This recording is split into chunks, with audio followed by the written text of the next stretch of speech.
तैयारियां शुरू हो गई हैं और लोकसभा की तो चर्चा शुरू है। क्या लग रहा है कि किस तरह कार्यकर्ताओं में जोश और उत्साह आप बढ़ा रहे हैं?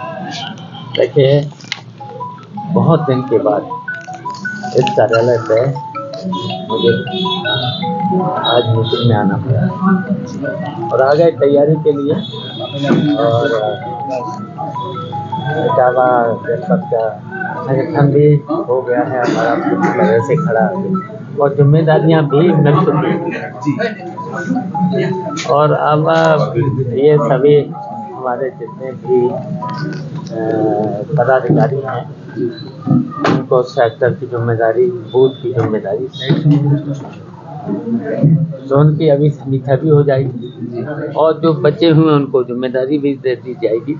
उसी तरीके से नगर की भी हमारे नगर के अध्यक्ष, जिला अध्यक्ष, जनरल सेक्रेटरी सभी लोग आज पदाधिकारी हैं। तो पदाधिकारियों की अभी बैठक करेंगे, बातचीत करेंगे और 2024 के चुनाव के लिए लोकसभा इटावा की सीट जीतना है। और इसी तरीके से पूरे प्रदेश में समाजवादी पार्टी की तैयारियां शुरू हो गई। कितनी सीटों पर अब आप लड़ेंगे पूरे प्रदेश में? देखिए, अभी तो हमारा 80 पर और 80 के साथ साथ हमारा जो इंडिया गठबंधन की जो वार्ता हो रही है जी, तो उसमें तय हो जाएगा। तो अभी गठबंधन कल चर्चा हुई है, मीटिंग हुई है, कुछ वहाँ से संकेत प्राप्त हुए हैं क्या? देखिए, अभी मुझे कोई सूचना नहीं मिली है। मीटिंग हो रही है और मीटिंग बहुत जल्दी हो जाएगी और उसमें तय भी हो जाएगा इंडिया गठबंधन में कौन कहाँ लड़ेगा। और हमारा संगठन तो पूरी 80 सीटों पर तैयारी कर रहा है। जिसको भी टिकट मिलेगी इंडिया गठबंधन के उसकी मदद करें। लेकिन अब आपकी भी बड़ी चर्चा है, आप कहाँ से पसंद कर रहे हैं लोकसभा? जैसे कार्यकर्ताओं में जोश रहा है क्योंकि बड़ी उम्मीद है आपसे। अब वो राष्ट्रीय नेता तो जहाँ से फैसला लेगा। जी, तो आपकी पसंदीदा सीट कौन सी रहेगी? आपकी पसंदीदा सीट कौन सी? हमारी बहुत ही पसंद और जहाँ हमारा राष्ट्रीय नेतृत्व आदेश देगा जी, वहाँ पर हो जाएगी। अच्छा, लेकिन अब मायावती जिस तरह से आरोप लगा रही हैं कि समाजवादी पार्टी में कभी सपा पे कहती दलित विरोधी है तो कभी कहती है कि अखिलेश पर भी उन्होंने हमलावर होकर के कह दिया गिरगिट की तरह रंग बदलते। क्या लग रहा है कि ये कौन सी राजनीति है, किस तरह से ये स्टैंड? देखिए, उनके बारे में क्या बताऊं।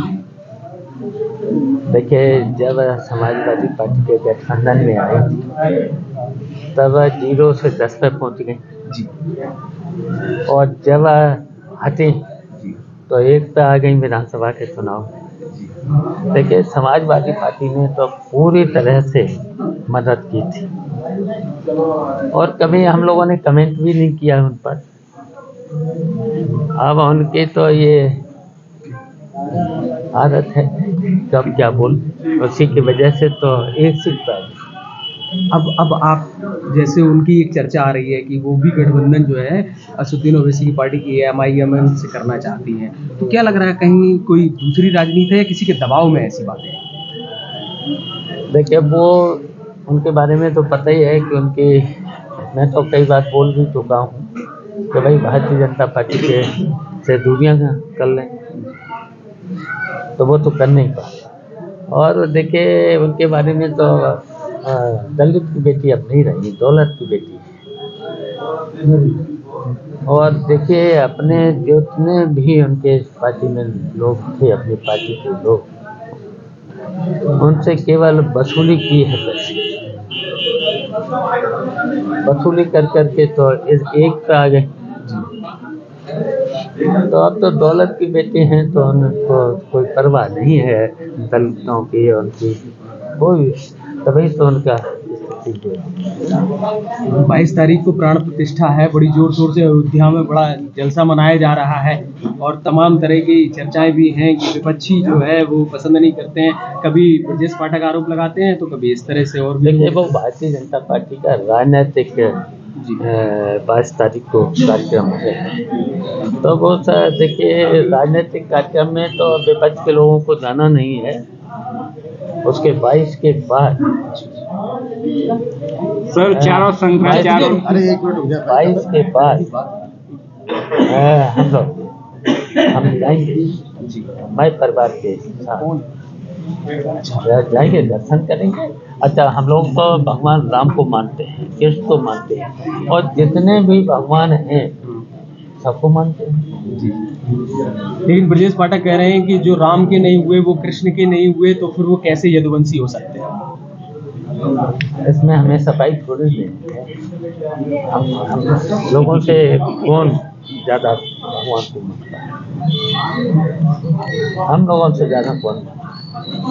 ये लोग तो देखिए बस बोलते हैं, विभाग चल नहीं रहे, विभाग में चल नहीं रही है, डिप्टी चीफ मिनिस्टर लोगों की चल नहीं रही है, स्वास्थ्य सेवाएं वेंटिलेटर पे लाती हैं, अस्पताल में दवाएं नहीं है, और उसी तरीके से दूसरे हैं बड़बोले हैं। पहले एमपी का चुनाव हारे, फिर एमएलए का चुनाव हारे हैं जी। तो इस तरीके से देखिए ये लोग हारे हुए लोग हैं, और फिर जब आएगा चुनाव 2024 का तो फिर सामने आ जाएगा। समाजवादी पार्टी का जो प्रतिनिधि मंडल है वो राम मंदिर कब जाएगा और कितने लोग जाएंगे आपके साथ में, राष्ट्रीय अध्यक्ष जी के साथ में? 22 के बाद हम लोग मैं परिवार के जाएंगे। समाजवादी पार्टी कार्यकर्ताओं को क्या संदेश है लोकसभा चुनाव को लेकर के पूरे प्रदेश में? देखिए, पूरे प्रदेश के लोगों को अपना संगठन के बल पर और सभी संगठन के लोगों को जिम्मेदारियां देकर सेक्टर से लेकर के बूथ तक और गांव-गांव दरवाजे जाकर अपनी समाजवादी पार्टी की नीतियों को जो काम किया है।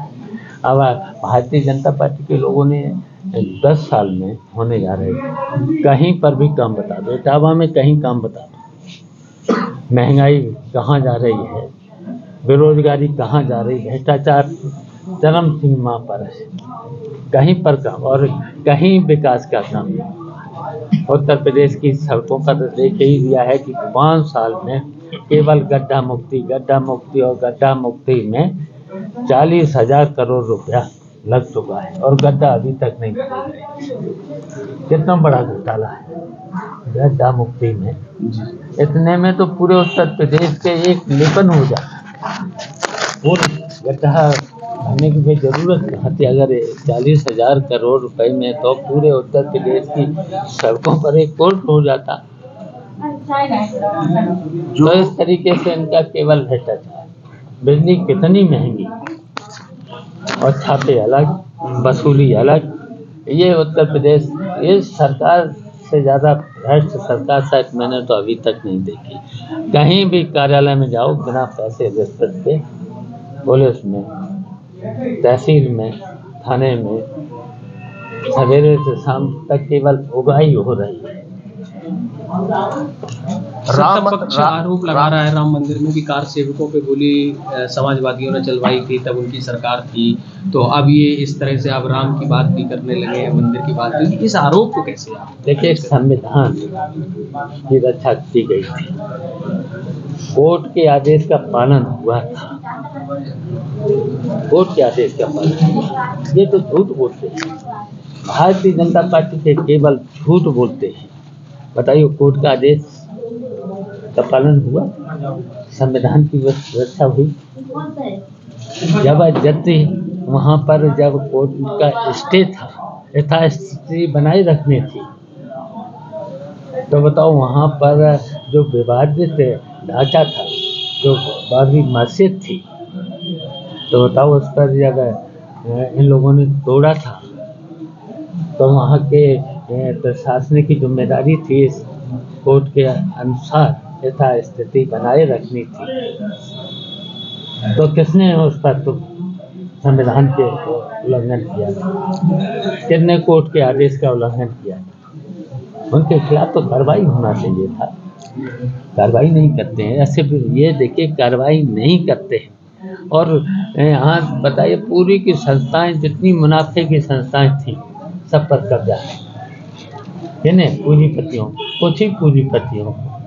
केवल 2 पूंजीपतियों को बढ़ाने का काम हो रहा है उत्तर प्रदेश पूरे देश में। राम मंदिर की प्राण प्रतिष्ठा हो रही है, लेकिन देश के शंकराचार्य और तमाम सनातनी इस बात का विरोध कर रहे हैं कि अधूरा राम मंदिर बना हुआ है। इस तरीके का विरोध भी सामने आ रहा है। आप क्या कहना चाहते हैं? देखिए पूरे शंकराचार्य से लेके संत देख ही रहे आप लोग, ये तो देखिए संतों का काम था। और भारतीय जनता पार्टी तो राजनीतिक वहाँ पर जो कार्यक्रम कर रही है केवल चुनाव की दृष्टि से, ये तो संतों का काम है, शंकराचार्यों का काम था। क्या भारतीय जनता पार्टी के नेता पूजा पद्धति को बदलने की कोशिश में लगे हुए हैं इसकी आड़ में?